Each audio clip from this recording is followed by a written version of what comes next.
प्रस्ताव सदन में पास कीजिए। ये बहुत चर्चा का विषय है इस समय।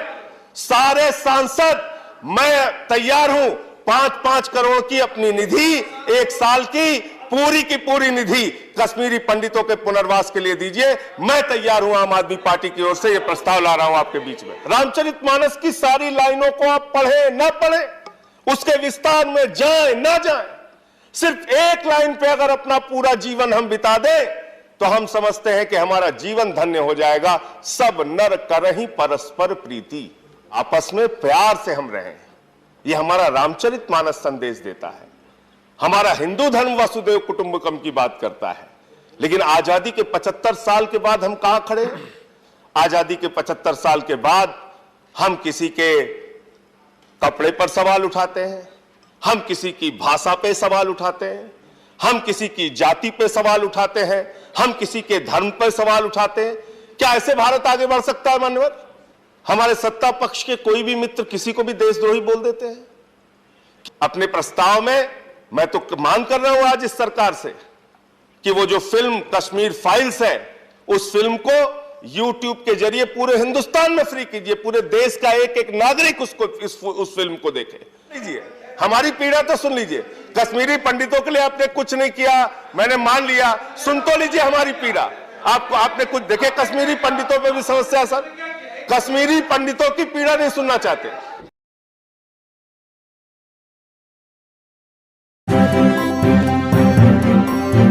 मीडिया वॉइस, आपकी आवाज। माननीय संजय सिंह जी, महत्वपूर्ण प्रस्ताव पर अपनी बात रखने का मौका दिया। और जब मैं आ रहा था तो राकेश सिन्हा जी को मैंने टीवी पे सुनता हुआ आया। बहुत अच्छी बातें, बहुत बड़ी बातें इन्होंने की, सुन के अच्छा लगा। इनके मुंह से राष्ट्रपिता महात्मा गांधी का नाम, राष्ट्रपिता महात्मा गांधी के उदाहरण, यही तो भारत है मान्यवर।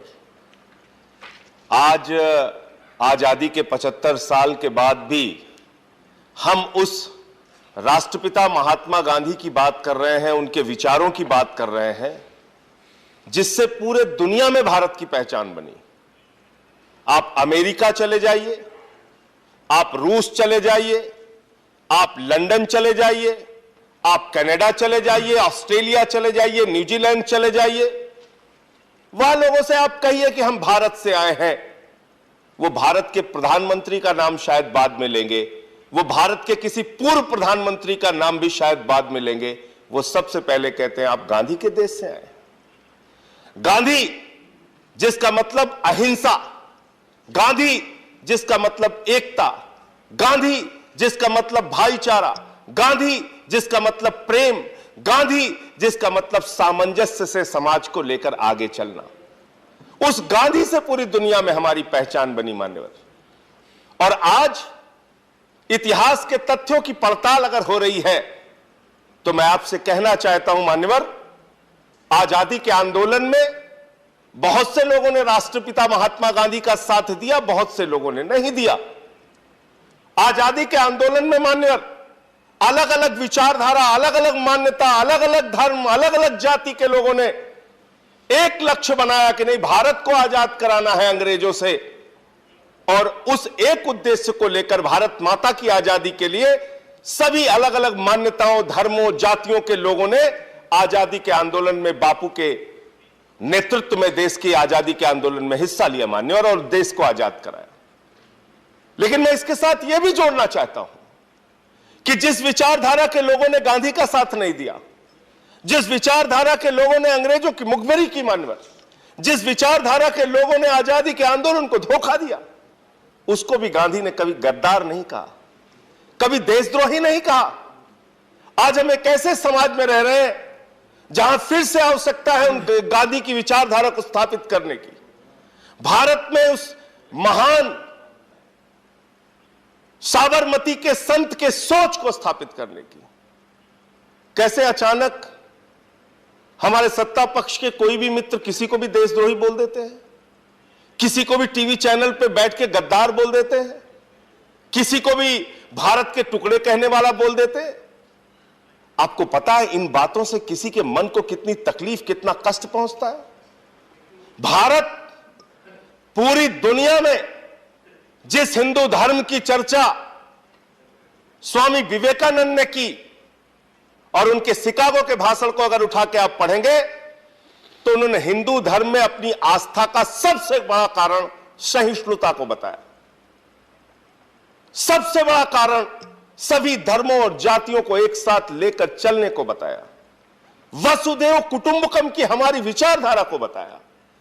अरे हमारे हिंदू धर्म में तो लिखा है पूरा विश्व हमारा परिवार है। तो जब हम कहते हैं कि पूरा विश्व हमारा परिवार है मान्यवर, तो हिंदू भी हमारे परिवार का हिस्सा है, मुसलमान भी हमारे परिवार का हिस्सा है, सिख भी हमारे परिवार का हिस्सा है, ईसाई भी हमारे परिवार का हिस्सा है, अगड़े भी हमारे परिवार का हिस्सा है, पिछड़े भी हमारे परिवार का हिस्सा है। और जब हम गर्व से भारत माता की जय लगाते हैं तो भारत माता की जय का मतलब 130 करोड़ हिंदुस्तानियों की मां का जय लगाते हैं हम, 130 करोड़ हिंदुस्तानियों की। लेकिन मुझे अफसोस होता है, मुझे बहुत पीड़ा होती है, मुझे बहुत तकलीफ होती है जब भारत माता की जय लगाकर हम किसी जाति के खिलाफ नफरत फैलाने का काम करते हैं, जब भारत माता की जय लगाकर हम किसी धर्म के खिलाफ नफरत फैलाने की बात करते हैं। भारत माता की जय का मतलब है 130 करोड़ हिंदुस्तानियों की जय, और 130 करोड़ हिंदुस्तानियों की जय का मतलब है तमिलनाडु वाले का भी जय, केरला वाले का भी जय, आसाम वाले का भी जय, उड़ीसा वाले का भी जय, बंगाल वाले का भी जय, यूपी वाले का भी जय, बिहार वाले का भी जय, पंजाब वाले का भी जय, पूरे हिंदुस्तान की जय। ये सोच अपने अंदर विकसित कीजिए। आप प्रस्ताव लेके आए राकेश सिन्हा जी, मुझे बड़ी प्रसन्नता हुई। आज इतने गंभीर विषय पे इस सदन में चर्चा हो रही है। हम लोग डॉक्टर लोहिया को मानने वाले लोग हैं, समाजवादी आंदोलन से निकले हुए लोग हैं। रघु ठाकुर जी के साथ हमने काम किया लंबे समय तक। आदरणीय रघु ठाकुर जी ने हमेशा यही सिखाया, लोहिया के विचारों से हम लोगों को हमेशा शिक्षित करने का, प्रशिक्षित करने का काम किया।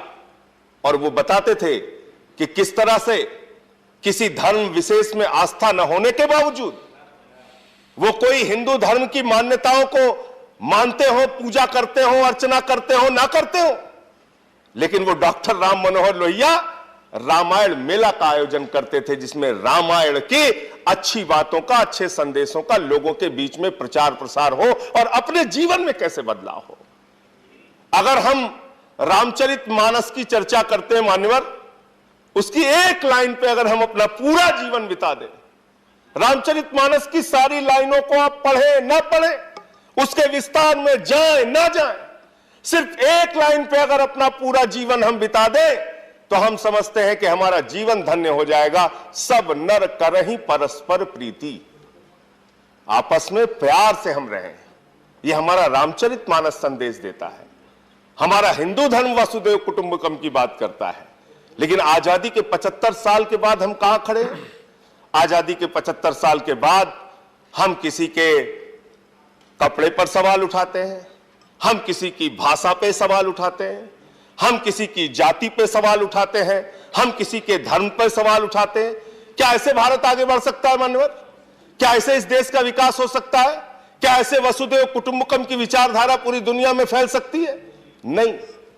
और इसलिए अगर हम गौतम बुद्ध को मानते हैं, अगर हम राष्ट्रपिता महात्मा गांधी को मानते हैं, अगर हम हिंदू धर्म को मानते हैं, तो सबसे पहली प्राथमिकता, मैं सत्ता पक्ष में बैठे हुए लोग हों या विपक्ष में बैठे हुए लोग हों, हमारे आपस में कितने भी मतभेद हों, हो सकता है राकेश सिन्हा जी से हमारे वैचारिक मतभेद हों, हो सकता है भारतीय जनता पार्टी से हमारे वैचारिक मतभेद हों, लेकिन भारत की जो संस्कृति है, भारत की जो सभ्यता है, भारत की विविधता में एकता, भारत की विशेषता, जो ये पहचान है, इस पहचान को कभी भी हम मिटने नहीं देंगे। आज इस प्रस्ताव के माध्यम से इस बात का संकल्प हमारी सारी राजनीतिक पार्टियों को इस सदन के अंदर लेना चाहिए माननीय। इस प्रस्ताव को आज पास करते हुए यह संकल्प अपने मन में लेना चाहिए, ईमानदारी से लेना चाहिए। और अगर हम लोकतंत्र की बात करते हैं मान्यवर, तो हमारा लोकतंत्र क्या है? अलग अलग दलों के लोग चुन के आते हैं, अलग अलग राज्यों से चुनकर लोग आते हैं, अलग अलग भाषाओं को मानने वाले लोग चुनकर आते हैं। लोकतंत्र भी तो यही कहता है, मत भिन्नता हो, आपस में आपके वैचारिक विरोध हो, अलग अलग मुद्दों पर आपकी अलग अलग राय हो, लेकिन बावजूद इसके देश के हित में, राष्ट्र के हित में हम सब एक साथ मिलकर काम करें, यह सदन इस बात का प्रतिनिधित्व करता है। भारत की संस्कृति का प्रतिनिधित्व यह सदन करता है मान्यवर। भारत की संस्कृति का, भारत की सभ्यता का, भारत की भाषा का, भारत की पहचान का, राष्ट्रपिता महात्मा गांधी के संदेश का प्रतिनिधित्व यह सदन करता है, जहां अलग अलग राज्यों से, अलग अलग भाषाओं के, अलग अलग जातियों के, अलग अलग धर्मों के लोग मिलकर चुनकर आते हैं और यहां पर देश के हित में जो योजनाएं बनाते हैं, तमाम मत भिन्नताओं के बावजूद एक साथ मिलकर काम करते हैं। यही भारत का लोकतंत्र है। तो जब हम कहते हैं विविधता में एकता भारत की विशेषता, तो मैं राकेश सिन्हा जी से पूछना चाहता हूं कि हम इस विशेषता को खत्म करने पर क्यों तुले हुए हैं? क्यों आमादा है इस विशेषता को समाप्त करने के लिए? क्यों हम आपस में रोज नफरत की बात करते हैं? क्यों हम लोगों को आपस में झगड़े कराने की बात करते हैं? ये बंद कीजिए। ये हमारी पहचान नहीं है, ये हमारी संस्कृति नहीं है। जिनका आप उदाहरण दे रहे थे आज अपने भाषण में, क्या उनके उदाहरण से देश आगे बढ़ सकता है? उनका काला इतिहास है, उनका काला इतिहास है। क्या उन्हीं काले इतिहासों को दोहरा के बातें करके, उन्हीं बातों को करके हम इस देश को आगे लेके जा सकते हैं? एक नए भारत की कल्पना जब करते हैं आप, जब आप श्रेष्ठ भारत बनाने की बात करते हैं, तो आप भारत आज की परिस्थितियों में कैसे आगे बढ़ सकता है इसकी चर्चा करनी चाहिए। कैसे हिंदुस्तान को नए रोजगार के साधन मिलेंगे, कैसे अच्छी शिक्षा मिलेगी, कैसे अच्छे स्वास्थ्य की व्यवस्था होगी, इसके बारे में चर्चा करने की आवश्यकता है माननीय। एक अभी फिल्म की चर्चा बहुत तेजी के साथ पूरे देश में है। उस फिल्म की चर्चा आप करते हैं, कोई आपत्ति नहीं है, फिल्में देखनी चाहिए। फिल्मों के जरिए अगर आपके सामने सच्चाई आ रही है तो सच्चाई आनी चाहिए। अपने प्रस्ताव में मैं तो मांग कर रहा हूं आज इस सरकार से कि वो जो फिल्म कश्मीर फाइल्स है, उस फिल्म को YouTube के जरिए पूरे हिंदुस्तान में फ्री कीजिए। पूरे देश का एक एक नागरिक उस फिल्म को देखे। दूरदर्शन पर उस फिल्म को दिखाइए, 2-2, 3-3 बार दिखाइए। लेकिन इसके साथ ही साथ मैं ये कहना चाहता हूं कि सिर्फ किसी के दर्द और किसी की पीड़ा पर मजाक उड़ाकर, किसी के दर्द और किसी की पीड़ा पर सवाल खड़े करके उस पर राजनीतिक रोटियां सेकने के बजाय आवश्यकता इस बात की है कि उन कश्मीरी पंडितों का पुनर्वास करने के लिए आपने क्या किया, यह भी सदन को बताइए। 89 में आपको शायद याद होगा, नहीं याद होगा, लेकिन जब कश्मीरी पंडितों को निर्ममता के साथ पीट पीट के वहां से बाहर किया गया मान्यवर, उस समय हमारी भारतीय जनता पार्टी सरकार में थी मान्यवर, सरकार में थी। ये लोग सत्ता में थे, ये सत्ता के भागीदारी थे। वीपी सिंह जी प्रधानमंत्री थे और कश्मीरी पंडितों को जब मार मार के भगाया जा रहा था, आप सत्ता के साथ बैठे हुए थे, खामोश थे। ये इतिहास कभी भूल नहीं सकता। आप ये भी नहीं भूल सकता इतिहास कि आपकी पार्टी के नेता और आपकी पार्टी के जगमोहन जी जो बाद में केंद्रीय मंत्री हुए, वो वहां के राज्यपाल थे। उनके राज्यपाल रहते हुए कश्मीरी पंडितों को वहां से मार मार के भगाया गया। और यह भी इतिहास कभी नहीं भूल सकता। इसी सदन में आम आदमी पार्टी की ओर से मैंने मामला उठाया था कश्मीरी पंडितों के पुनर्वास की। कश्मीरी पंडितों के पुनर्वास के लिए 7 वर्षों में आपकी सरकार ने क्या कदम उठाया, इस पे चर्चा कीजिए, इस पे बातचीत कीजिए। अरे वो भी एक संस्कृति है, वो भी एक संस्कृति है, वो भी एक क्षेत्र की संस्कृति है, वो भी एक हिंदू धर्म को मानने वाले लोग हैं उनकी। अब देखिए आप कश्मीरी पंडितों पे भी इनको समस्या है सर, कश्मीरी पंडितों का पुनर्वास भी नहीं करना चाहते सर। यहाँ दूसरे विषय भी आए प्रस्ताव, ये कश्मीरी पंडितों को भी नहीं बसाना चाहते सर। मैं तो पुनर्वास की बात कर रहा हूँ, मैं तो कश्मीरी पंडितों के पुनर्वास बोलना चाहते हैं, आप उन्हें समय दे रहे हैं, उस पर भी आपत्ति कर रहे हैं। आपने जो अरे आप नहीं करना चाहते, आपसे कुछ नहीं हुआ, ये अलग बात है, लेकिन सुन तो लीजिए, हमारी पीड़ा तो सुन लीजिए। कश्मीरी पंडितों के लिए आपने कुछ नहीं किया, मैंने मान लिया, सुन तो लीजिए हमारी पीड़ा। आपको आपने कुछ देखे, कश्मीरी पंडितों पे भी समस्या सर, कश्मीरी पंडितों की पीड़ा नहीं सुनना चाहते। मैं खत्म कर रहा हूं सर, मैं समाप्त कर रहा हूं, मैं समाप्त कर रहा हूं।